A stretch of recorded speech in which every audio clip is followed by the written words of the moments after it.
حضرت امام اعظم ابو حنیفہ رحمۃ اللہ تعالیٰ علیہ مغرب کی نماز کے لیے حاضر ہوئے، صرف قاری قرآن نے اذا زلزلت الارض زلزالہا یہ سورہ پڑھی، اتنا رونے لگ گئے، اس میں قیامت کا ذکر ہے کہ یاد کرو کس چیز کو، جب زمین ہلا دی جائے گی، وَأَخْرَجَتِ الْأَرْضُ أَثْقَالَهَا، اور زمین کے اندر کی ساری بوجھل چیزیں نکال دی جائیں گی باہر، زمین سب اگل دے گی۔ اور سورہ قاریعہ میں اللہ نے فرمایا یوم یکون الناس کالفراش، لوگ اس دن پتنگوں کی طرح ہوں گے، اڑ رہے ہوں گے۔ وَتَكُونُ الْجِبَالُ كَالْعِهْنِ، اور پہاڑ روئی کے پھاہے ہوتے، روئی کے اس طرح پہاڑ جو ہے ہواؤں میں اڑ رہے ہوں گے، پورے بڑے بڑے پہاڑ روئی کے پھاہے کے طرح اڑ رہے ہوں گے۔ اللہ نے قرآن پاک میں جو قیامت کے تذکرے فرمائے، امام اعظم ابو حنیفہ صرف سورہ زلزال پڑھتے رہ گئے، عشاء کا وقت آیا، عشاء پڑھی، پھر کھڑے ہو گئے، صرف یہی اذا زلزلت الارض زلزالہا اسی میں رہ گئے۔ اتنا روتے کہ ان کی داڑھی سے آنسوؤں کا پانی ٹپ ٹپ ٹپ گرنے لگا مسجد کے اندر۔ آپ کی عمر اس وقت قریب 70 سال کی ہے، قریب 70 سال کی۔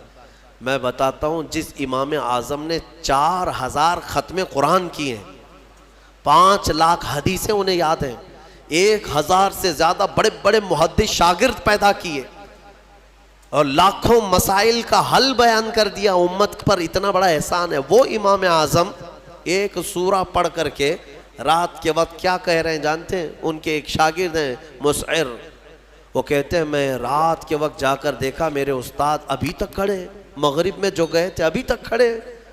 آدھی رات گزر گئی تو وہ دروازہ کھول کر پیچھے کھڑے ہوئے تو امام اعظم ہاتھ پھیلا کر یوں رو رہے تھے اللہ کی بارگاہ میں کہ اے مولا، قیامت کے دن اگر ابو حنیفہ کی بخشش ہو گئی تو تعجب کی بات ہے، ورنہ مجھ جیسا آدمی بخشے جانے کے قابل نہیں۔ امام اعظم کہہ رہے ہیں میری بخشش ہو گئی تو تعجب کی بات ہے، جس نے 4000 ختم قرآن کیے ہوں، اور پھر یوں کہتے ہیں مولا میرے پاس بخشے جانے کے لائق کچھ ہے نہیں سوائے سفید داڑھی کے، اور تو نے فرمایا ہے کہ سفید داڑھی والے کو عذاب دینے میں مجھے حیا آتی ہے، مولا میری سفید داڑھی کو دیکھ کر مجھے معاف کر دینا۔ یہ قرآن میں محو ہونے والوں کا انداز ہے، اور ہمارے ہاں برسوں ہو جاتے ہیں ہم خوف الہی سے نہ روتے ہیں نہ ہی ہمارے جسم ہلتے ہیں۔ ہمیں کس چیز کا غرور ہے؟ ہمیں کس چیز سے اطراؤ ہے؟ کیا ہے ہمارے پاس؟ دنیا کے جو سب سے اچھے لوگ تھے وہ صحابہ تھے۔ ایک بار وہ زور سے ہنس رہے تھے تو میرے آقا نے صرف ان کو اتنی بات پر پوچھا کیا تم سبوں نے قیامت کی تیاری کر لی؟ تو اتنی زور سے ہنستے کس بات پر ہو؟ صحابہ ہنسنا بند کر دی ہے، اور ہمارے حال یہ ہے نہ وضو ڈھنگ کا ہے، نہ قرات ڈھنگ کی ہے، نہ نمازیں ہو پائی ہیں، کچھ نہ ہو کر کے بھی ہمارا سینہ چوڑا کر کے ہم زمین پر گھوم رہے ہیں۔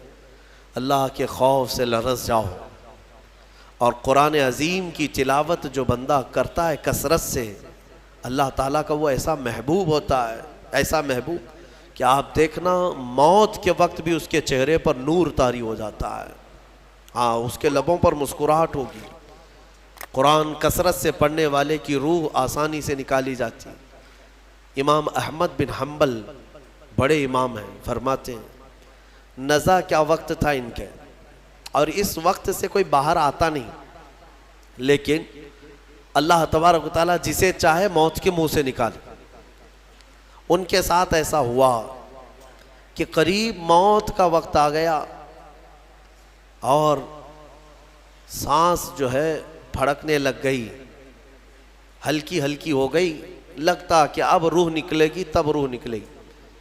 اسی اثنا میں وہ کہتے ہیں کہ شیطان قریب آ گیا، شدت کی پیاس لگی تھی، اور شیطان، کس کی بات کر رہا ہوں؟ امام احمد بن حنبل کی، شدت کی پیاس لگی تھی، اور وہ پانی لے کر قریب آیا، اور بار بار مجھے اپنی طرف بلاتا تھا، کیونکہ پانی کے لیے آدمی کہیں پر بھی چلا جائے۔ وہ کہتے ہیں کہ مجھے اندازہ تھا کہ یہ ابلیس ہے، مجھے بہکا رہا ہے، لیکن پانی کی خواہش بھی ہے۔ اور اس کے بعد وہ آپ سے بحث کرنے لگا کچھ معاملات پر، موت کے قریب، جبکہ بولنے کی طاقت بھی نہیں۔ تو اچانک ایک خوبصورت نوجوان آیا، اس نے گھونسے مار مار کر کے شیطان کو بھگا دیا۔ شیطان بھاگ گیا، ڈر کر کے بھاگا۔ امام احمد بن حنبل کہتے ہیں مجھے سکون ہوا، کم سے کم اس کی شرارتوں سے بچ گیا۔ وہ نوجوان اتنا حسین تھا، بہت خوبصورت تھا۔ میں نے اس سے پوچھا کہ میں نے تجھے زندگی میں کبھی دیکھا نہیں، تو کون ہے؟ وہ نوجوان کہتا ہے احمد بن حنبل، میں سورہ یاسین ہوں، جس کو تم روزانہ تلاوت کرتے تھے۔ اللہ نے مجھے آج یہ شکل دی اور اس ابلیس کو میں نے مار کر بھگایا کہ تمہاری نزع میں وہ تمہیں گمراہ نہ کر سکے۔ بہرحال یہ کیفیت ان کی ختم ہوئی، آپ نے یہ بیان کیا، پھر بعد میں دوبارہ آپ شاید نزع کے عالم میں گئے اور انتقال ہوا۔ لیکن میرے عزیزو، اندازہ کرو اتنے بڑے امام جن کا حال یہ ہے کہ لاکھوں حدیثوں کے وہ حافظ ہیں، ان کے ساتھ ابلیس اخیر وقت میں ایسے شدت سے گمراہ کرنے کی کوشش کرتا ہے، تو ہمارا اور تمہارا کیا حال ہوگا؟ اگر کوئی چیز اس وقت بچائے گی تو یہ اللہ کا کلام